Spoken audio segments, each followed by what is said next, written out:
I hold on for me waist. I push back on the zipper. Don't remember the face, but it's okay. Yeah, yeah. Go round and around and around like a pop kite. Just one time. Faith on the beat. It has been amazing. Honestly, I think this is definitely one of my best years in so many ways, and I am super grateful of all that's happening. It feels good to be back out amongst the fans and seeing the reaction of people in effect, singing the songs and enjoying the music, and just being able to perform, to express your artistry, not just having it played on radio, but being able to bring that energy and vibe that you intended in your song. I have five songs out. Pop Kite, Melanin Pop with Alison Hines, Bestie with Nikita. On the Goddess Rhythm we have Now Ready, and soon to be released Boy You on the Sports Day Rhythm. What has the feedback been like from you? Awesome. Like every single song is in heavy rotation on the radio.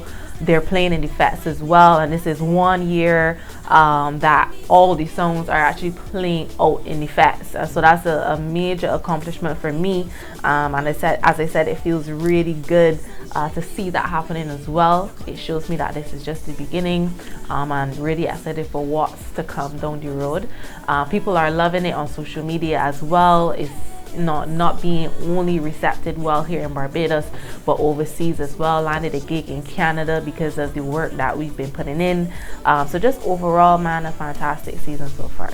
As it relates to performing, my process is making sure that I look good from head to toe, full stop, glam squad, bigger the entire team, so that I feel good and confident when I hit that stage. Before stage, I like to talk to myself and just get into that zen mode, try to be present, try to be in the know, and execute. What was your introduction to music and performing? I think it goes as far back as secondary school.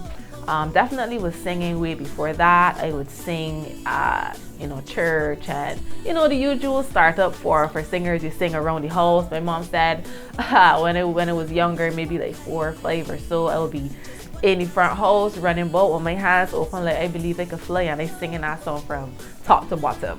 But after that, I remember joining a singing competition at my secondary school, Alling School, and I actually won a 3rd form. And from there, people would always say, "You got such a great voice," and I was always the type of person who wanted to put on a production. So even at secondary school performing, I got a whole show laid out, costume changes and all that stuff, and the passion just started to grow and grow from there. And I remember my 2nd year at university, I studied accounting and finance. I made a decision that I wanted to be an entertainer full time in my 2nd year. And I still continued with the studies, got the degree and everything. But as soon as I did done and they get them papers, it was like, music it is. And I've just been going towards that from then. So this is your full-time job? Yes, it is. What was it like telling family that, school is not waste of time, but school, but I need to use this and focusing on music?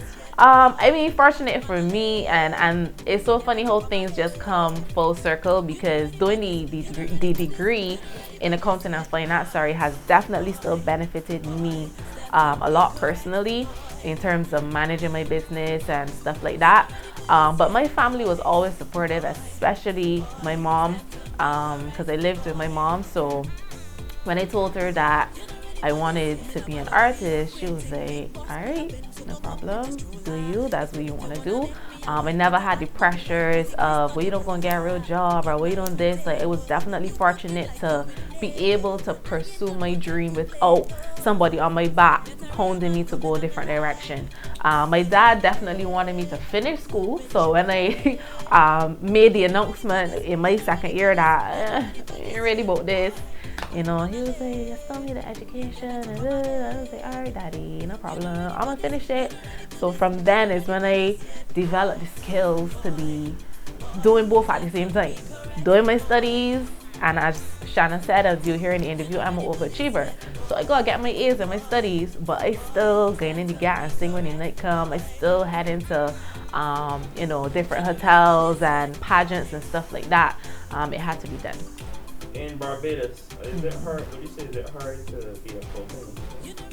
I would say there are challenges with anything else, but you gotta know what you want for yourself, and you gotta make it work. You gotta find ways to make it work. Financially, it can definitely be challenging, and I guess that's why so many people will have day jobs and stuff like that. But for me, how I see it is that that's a plan B. If I focus on plan A, everything else has to align with plan A.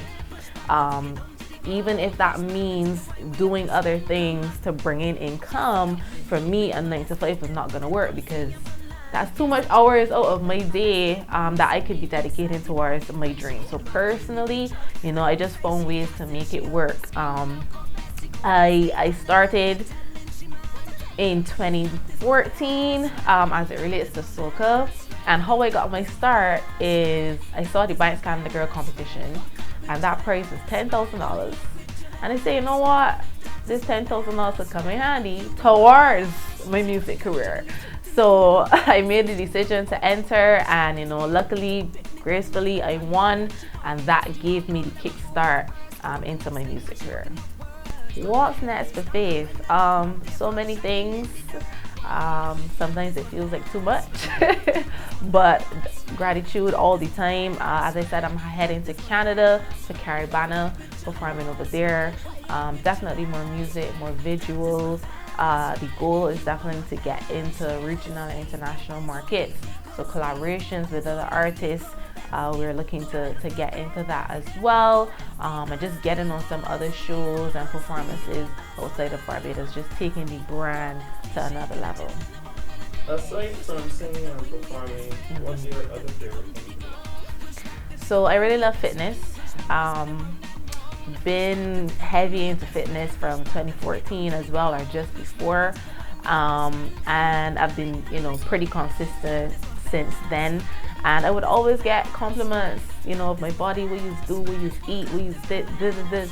And, I made a decision this year, after talking to Shanna, when we came back from Miami, we had a whole long conversation about other things that we wanted to do and get into. And I always had an idea to do something with fitness, but I never, took the time to fully conceptualize it.